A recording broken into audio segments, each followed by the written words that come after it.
ইউরোপীয় ক্লাব ফুটবলের সবচেয়ে মর্যাদাপূর্ণ মঞ্চে আজ একসাথে মাঠে নামছে ৩৬ দল। উয়েফা চ্যাম্পিয়ন্স লিগ ২০২৫-২৬ মৌসুমের লিগ পর্ব এসে দাঁড়িয়েছে শেষ ম্যাচে।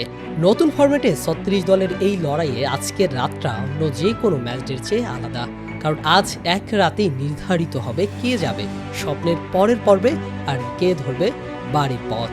অবিশ্বাস্য হলেও সত্য, এখন পর্যন্ত মাত্র দুটি দল নিজেদের নিরাপদ জায়গা নিশ্চিত করতে পেরেছে, ইংল্যান্ডের আর্সেনাল ও জার্মানির বায়ার্ন মিউনিখ। বাকিদের জন্য ৯০ মিনিটের প্রতিটি মুহূর্তই যেন জীবন মরণের প্রশ্ন। নতুনের লিগ পর্বের নিয়মটাই এমন, শীর্ষ ৮-এ থাকলে সরাসরি শেষ ১৬, নবম থেকে ২৪ তাদের জন্য অপেক্ষা করছে ঝুঁকিপূর্ণ প্লে অফ। আর যারা তালিকায় তলানিতে তাদের ইউরোপীয় স্বপ্ন এখানেই শেষ। ইতিমধ্যেই ফ্রাঙ্কফুর্ট, স্লাভিয়া, প্রাগ, বিয়ারিয়াল ও কাইরাত আলমাটির সেই কঠিন বিদায়ের বাস্তবতা মেনে নিয়েছে। আজ নজরে থাকবে শীর্ষ স্থান নিয়েও। আর্সেনাল যদি শেষ ম্যাচে হার এড়াতে পারে ১ নম্বর স্থান তাদেরই দখলে থাকবে। তবে ফুটবল যে অনিশ্চয়তার খেলা, একটি বড় জয় আর একটি অপ্রত্যাশিত হার বদলে দিতে পারে পুরো দৃশ্যপট।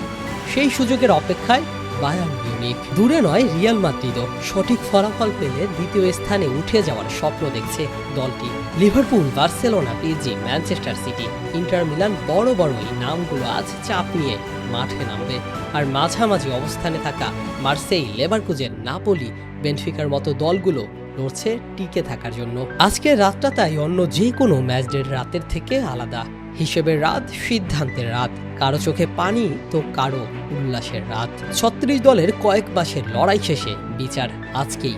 ইউরোপীয় ফুটবলের এই নাটকে আজ ৯০ মিনিটেই নির্ধারণ করে দিবে পরবর্তী পর্বে কারা থাকছে। Asiful Hasan, DS sports.